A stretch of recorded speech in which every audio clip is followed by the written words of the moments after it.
Here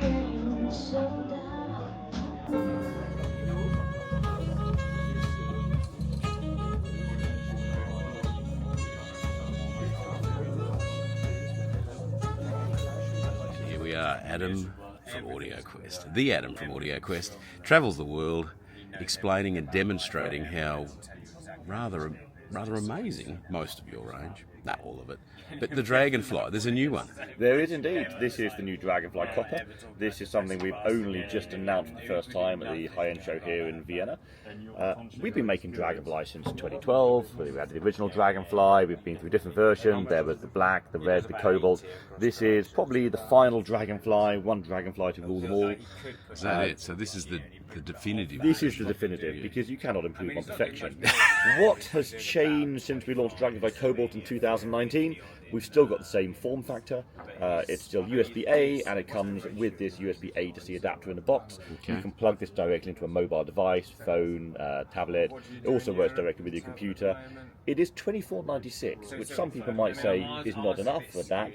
However, the point of that is it doesn't need any drivers. There's no software. It's simply plug and play. Yep. If you plug it into anything that's trying to output a higher resolution, it will just tell your source to downmix to $24.96. Why do we stick to $24.96? Because in a small device like this, if you start running at high frequencies, you generate a lot of internal noise, which means that it often sounds worse at $24.192 or $24.384 than it can do at $24.96. So it's the sweet spot. It's the sweet spot. This uses a new ESS DAC chip, which is specifically designed for mobile use. That means it has a much lower noise floor, specifically designed for a small device like this. It has lower power consumption than the previous model and a higher output level. We get a better audio resolution, a cleaner, clearer signal, so it's an improvement in audio quality compared to the previous model. It goes louder, it uses less power, it remains very simple, easy, plug and play, and it's going to be shipping in July.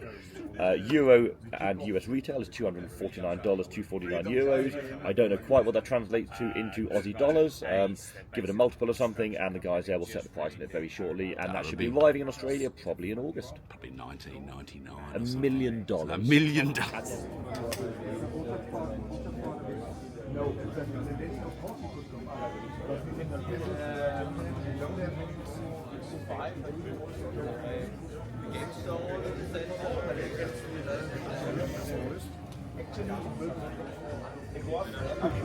Aber ich sag schon mega aus.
I'm sorry, we're used to leave now. No, I'm just kidding.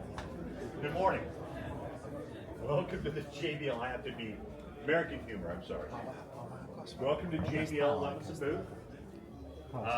What you're about to experience is a speaker series that took 6 years to develop, has 11 US patents.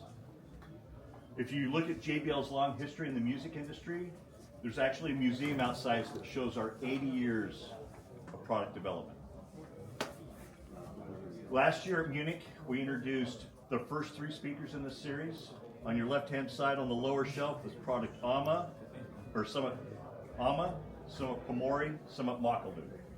This year at Vienna, we are introducing Summit K2 and Summit Everest. The last thing that you need to know is any fishermen? All right, well then never mind, I followed that one. You'll understand here in a minute. This is what we use for bait to bring people in. So here you go.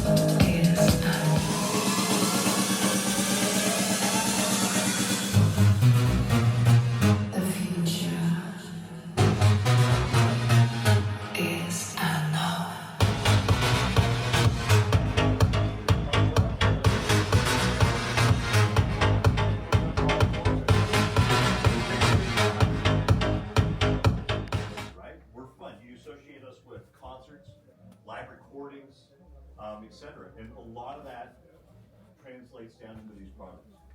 The division I'm responsible for that developed these products is essentially the F1, which are on the lower shelf on the left-hand side of the booth.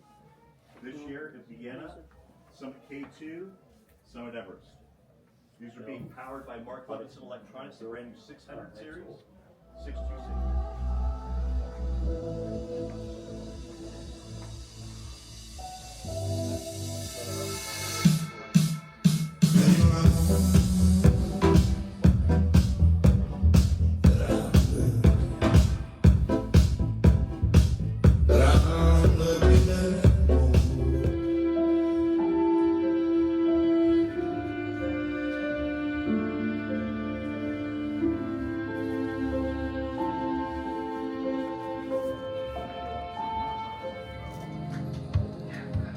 They always cuss, and they curse the coal train that brought them to Johannesburg.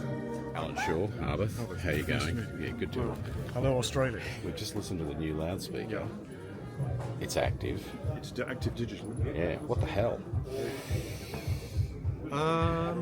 We started this journey about 3 or 4 years ago. Yeah. Where I've always hankered after state-of-the-art loudspeaker design. Yes. And the tools, Of course. the Yes. software tools suddenly became available. Yeah.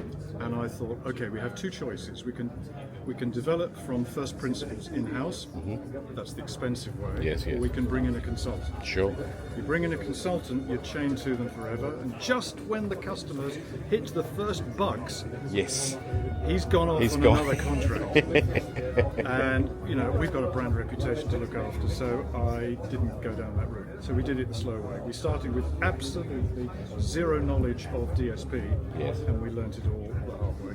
Okay. In essence, what we've done is brought the brand up into the 21st century, because we can do things in DSP that we can't do with passive loudspeakers. Indeed. What's interesting is if you do a side-by-side comparison with Yeah. passive and a digital active implementation of the same drive units in the same box. Yeah. They can measure. You can make them measure identically, but the clarity on the digital system really is very attractive. Pulsive sounds like, well, for example, percussive piano, Yes. where you really hammer it. Yes. That sharpness of edge, which is actually how it should be, is slightly softened on the passive speakers. Yeah. Unavoidably. I guess. Unavoidably. Yes. Yeah. Quick question. Outboard amplification. Outboard. Yes. That's a really interesting question that's been brought up 2 or 3 times since we've been here. Sure. Some distributors say, why don't you just pack it all in the same Yes, box? yep. It's going to reduce freight costs, etc., Yeah, yeah. convenience and so on. And the answer to that is, we are new entrants to the market of DSP active speakers. We do not know at this stage how reliable this technology is. Sure. And the last thing we want to do is encourage customers to return the entire speaker system. Well, there is that, right? So yes. Because Yeah. I can assure you that every time you move a speaker about, the risk of damage magnifies. Well, that's an interesting angle, and I kind of understand that. Yeah. So you've got a smaller, you've just got an amplifier, and the Swap DSP it is out. in that. Yeah. So it's that stops anything from being a throwaway as well. So. Indeed. If in the future we find that actually the system is reliable, that there are no bugs, we will reconsider that. But at the moment, it's a package. Congratulations, Alan. Thank you very much. Thank you. We'll speak to you again about this new venture of Well, yours. the reaction here has been fantastic, Yeah, as great. we would Yeah, expect. as you would expect. Thank you again. Thanks. Thank you.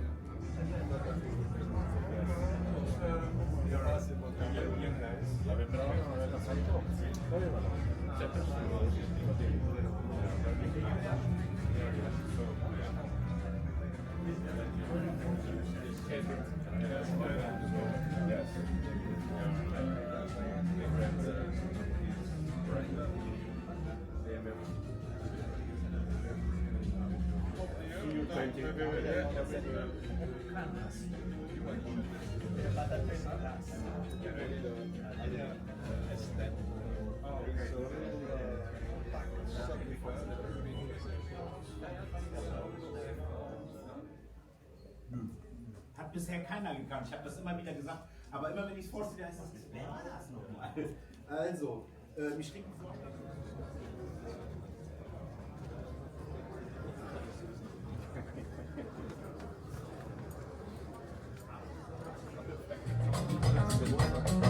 Most of us black people have been educated and have become educated fools, neglecting our culture, which is our strength, or a foreign culture, which enslaves our minds. We need to stop this feeble-minded blame game in politics and work together.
Primare Okay. began in 1986, and we produced that first product was called the 928.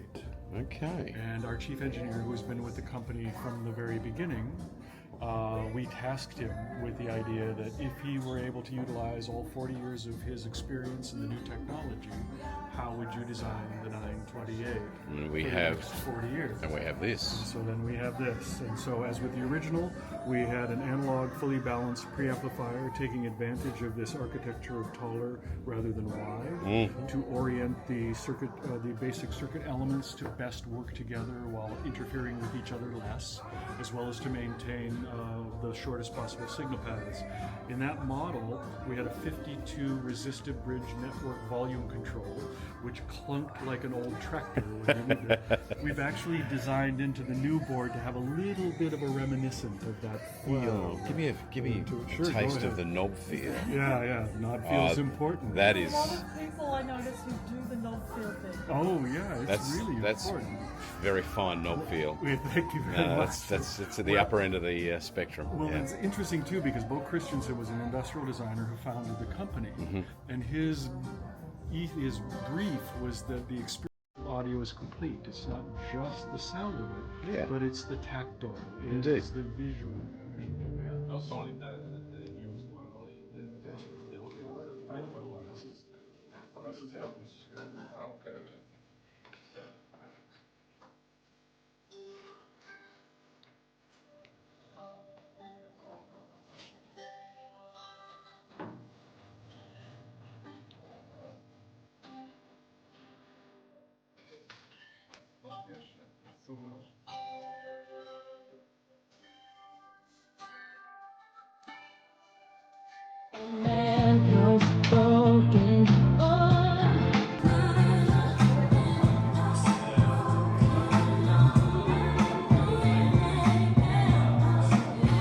Feels like these days, the dating pool makes me wanna drown.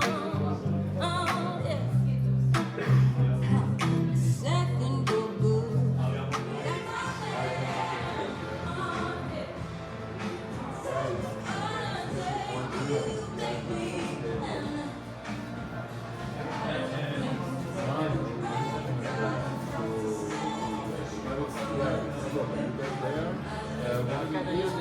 Yeah, but on this thing we need to start point B. Yeah, that one we can use it, yeah? Okay. Yeah, we can use it, yeah? Okay. This is